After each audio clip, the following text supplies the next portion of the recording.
بسم اللہ الرحمن الرحیم۔ بسم اللہ الرحمن الرحیم۔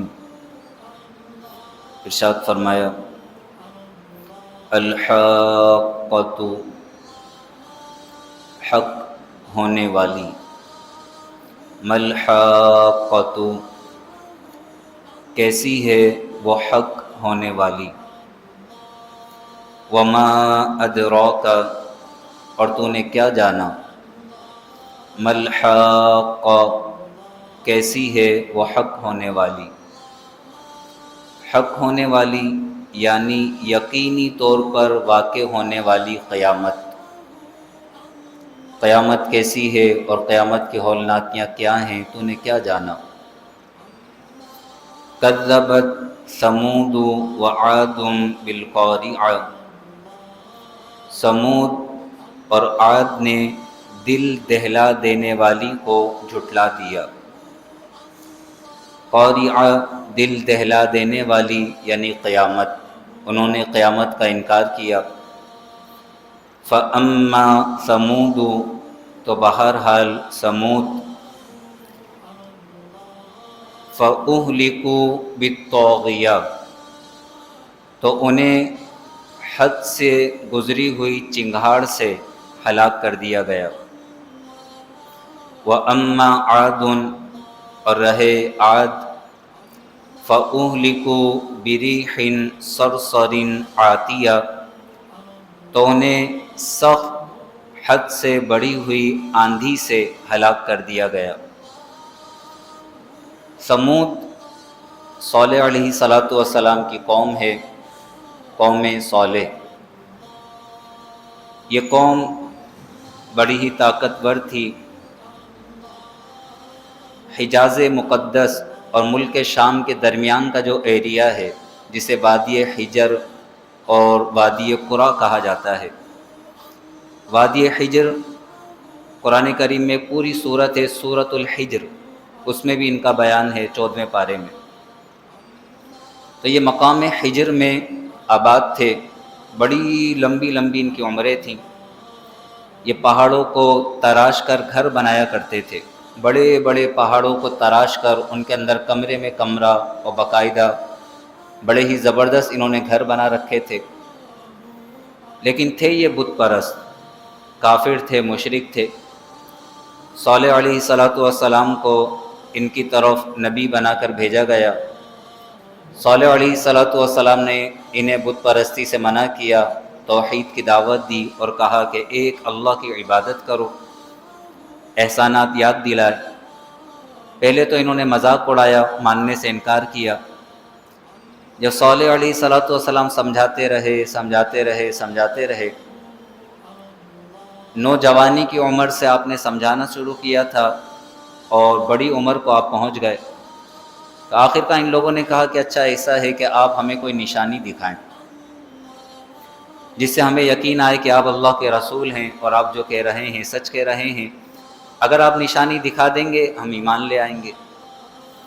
صالح علیہ السلام نے فرمایا تمہیں کیا نشانی چاہیے؟ کہنے لگے کہ یہ جو سامنے پہاڑی ہے، اس پہاڑی کے اندر سے ایک 10 ماہ کی حاملہ اونٹنی نکلے اور وہ اونٹنی نکلتے ہی بچے کو جنم دے تو ہم آپ پر ایمان لے آئیں گے۔ صالح علیہ السلام نے اللہ کی بارگاہ میں دعا کی تو جو بڑی سی پہاڑی تھی، اس پہاڑی میں حرکت پیدا ہوئی اور پہاڑی شک ہو گئی۔ اللہ کی قدرت کہ اس پہاڑی سے ایک 10 ماہ کی حاملہ زندہ اونٹنی باہر آ گئی۔ انہوں نے اپنی نگاہوں سے دیکھا یہ معجزہ صالح علیہ السلام کا، اور اس نے باہر آ کر انہی کے سامنے ایک بچے کو جنم دیا۔ صالح علیہ السلام نے فرمایا کہ دیکھو تم نے جو نشانی مانگی تھی اللہ نے تمہیں وہ نشانی دے دی ہے۔ قرآن میں یہ الفاظ ہیں ہذہ ناقۃ اللہ لکم آیۃ، یہ اللہ کی اونٹنی ہے، تمہارے لیے نشانی ہے۔ اللہ کی اونٹنی یعنی اللہ کی طرف سے خاص نشانی ہے، اس اونٹنی کو خاص اللہ کی طرف نسبت ہے۔ تو تمہیں کیا کرنا ہے؟ تمہیں اس اونٹنی کا ادب کرنا ہے اور اسے کوئی بھی نقصان نہیں پہنچانا۔ اگر تم نے اس اونٹنی کو نقصان پہنچایا یا اس کی بے حرمتی کی یا اسے غلط ارادے سے چھوا بھی تو پھر تم پر اللہ کا عذاب آ جائے گا۔ اب یہ اونٹنی تھی اللہ کی بہت بڑی نشانی۔ اللہ کی طرف سے اس اونٹنی کے لیے ایک دن مقرر کیا گیا کہ وہ ایک دن میں تالاب کا سارا پانی، کنویں کا سارا پانی پی جاتی تھی، اور اس دن وہ اتنا دودھ دیتی تھی جو سارے قبیلے والوں کو کافی ہو جاتا تھا اس کثرت کے ساتھ۔ لیکن آخر کار انہوں نے اللہ کی اس اونٹنی کا ادب نہیں کیا، بے حرمتی کی اور اس اونٹنی کو قتل کر دیا۔ جب انہوں نے قتل کیا، وہ جو بچہ تھا اس بچے کو پکڑنے کے لیے بھاگے تو وہ بچہ پہاڑوں کی طرف بھاگا اور اس نے 3 چیخیں ماری، 3 چیخیں مار کر وہ بھاگ گیا۔ صالح علیہ السلام نے جب یہ دیکھا کہ انہوں نے اس اونٹنی کو قتل کر دیا ہے تو آپ نے فرمایا کہ اب تم صرف اس دنیا میں 3 دن زندہ رہو گے، 3 دن۔ تمتعوا فی دارکم 3 ایام، اب تم اپنے گھروں میں صرف 3 دن فائدہ اٹھا لو۔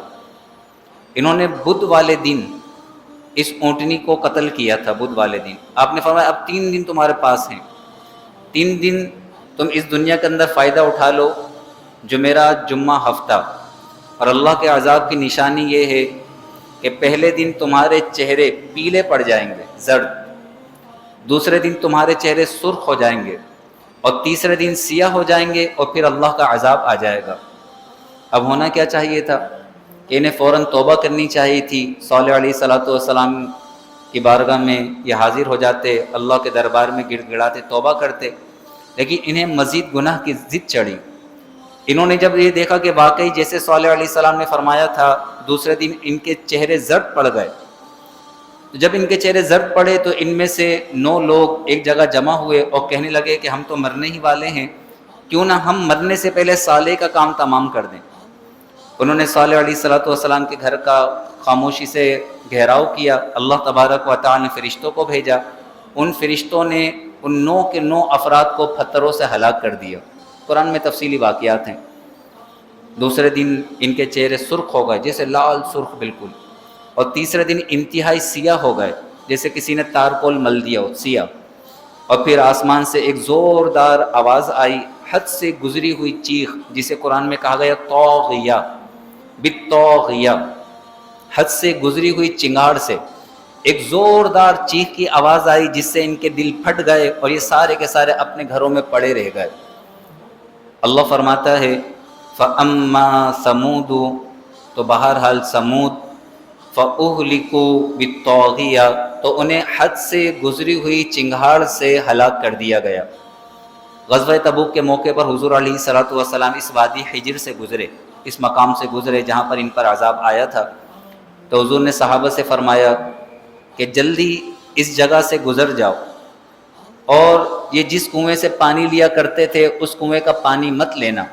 بعض صحابہ نے عرض کیا رسول ہم نے تو اس سے پانی لے لیا ہے اور اس سے آٹا بھی گوندھ لیا ہے۔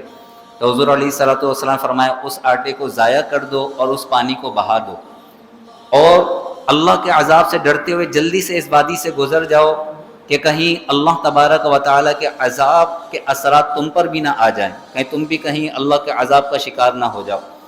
حضور علیہ السلام جلدی سے وہاں سے گزرنے کا صحابہ کو حکم دیا۔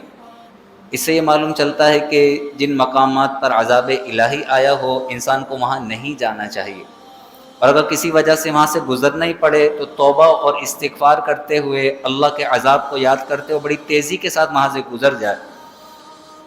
اصحاب فیل پر مقام محصر میں عذاب آیا تھا، فیل والوں کو جن کا واقعہ ہے، تو بہت سے لوگ وہاں پر جاتے ہیں دیکھنے کے لیے، تماشے کے طور پر کہ جا کے ہم جگہ دیکھیں وہ کہ جگہ کیسی ہے۔ بعض اسی مقام ہجر میں جاتے ہیں، عذاب کی جگہوں کو دیکھتے ہیں۔ تو عذاب کی جگہوں پہ جائے انسان تو صرف عبرت حاصل کرنے کے لیے جائے کہ یہ عبرت کی جگہ ہے کہ یہاں عذاب نازل ہوا ہے، صرف تماشے کے لیے، تفریح کے لیے ہرگز نہ جائے، کیونکہ بعض اوقات پھر برے اثرات انسان کے اوپر آ جاتے ہیں۔ پھر اس واقعے میں ہمارے لیے یہ بھی درس ہے کہ ایک اونٹنی تھی، اونٹنی جو نبی کا معجزہ تھی، اور نبی نے یہ فرمایا تھا کہ وَلَا تَمَسُّوهَا بِسُوءٍ فَيَأْخُذَكُمْ عَذَابٌ أَلِيمٌ، اس اونٹنی کو برے ارادے سے ہاتھ مت لگانا، اگر تم نے اس کے ساتھ برائی کی تو تم پر دردناک عذاب آ جائے گا۔ انہوں نے اونٹنی کو قتل کر دیا، عذاب آ گیا۔ تو اس اونٹنی سے بڑھ کر آل رسول ہیں، آل رسول۔ حضور علیہ الصلوۃ والسلام کے آل، اولاد، اہل بیت اطہار، خصوصاً امام علی مقام، امام حسن، امام حسین۔ تو جو آل رسول کی بے ادبی کرتے ہیں یا جنہوں نے آل رسول کو تکلیف پہنچائی، وہ اللہ کے نزدیک کس قدر غضب کے مستحق ہیں کہ اللہ تبارک و تعالیٰ ان پر کس قدر غضب فرماتا ہے، جو آل رسول سے بغض و عداوت رکھیں۔ اسی طرح یہ جو مہینہ گزر رہا ہے، شہر رمضان، رمضان کا مہینہ، حدیث میں فرمایا گیا شہر اللہ، یہ رمضان کا مہینہ اللہ کا مہینہ ہے، یعنی رمضان کے مہینے کے اندر انسان گناہ نہ کرے، اس میں رب کی نافرمانی نہ کرے، اس رمضان کے مہینے کی قدر کرے اور اس میں زیادہ سے زیادہ عبادات کرے۔ یہ شہر اللہ، اللہ کا مہینہ ہے، جو اس مہینے کا ادب کرے گا، اس مہینے میں عبادات کرے گا، اس مہینے کی بے حرمتی نہیں کرے گا، اللہ اس کو اپنا قرب خاص عطا فرما دے گا۔ اور جو اس مہینے کے ادب کا لحاظ نہیں رکھیں گے، اس مہینے میں بھی گناہ کو نہیں چھوڑیں گے، اس مہینے کے اندر بھی نافرمانیوں کو نہیں چھوڑیں گے، اس کی بے حرمتی کریں گے، تو وہ اللہ تبارک و تعالیٰ کے غضب کا شکار ہوں گے، اللہ تبارک و تعالیٰ ان پر عذاب نازل فرمائے گا۔ اللہ تبارک و تعالیٰ قرآن کی آیات کے نور سے ہمارے سینوں کو روشن و منور فرمائے۔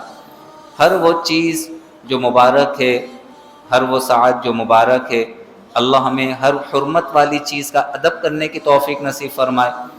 اللہ تبارک و تعالیٰ اپنے نشانیوں کی تعظیم تکریم کی توفیق نصیب فرمائے۔ آمین۔ وآخر دعوانا ان الحمد للہ رب العالمین۔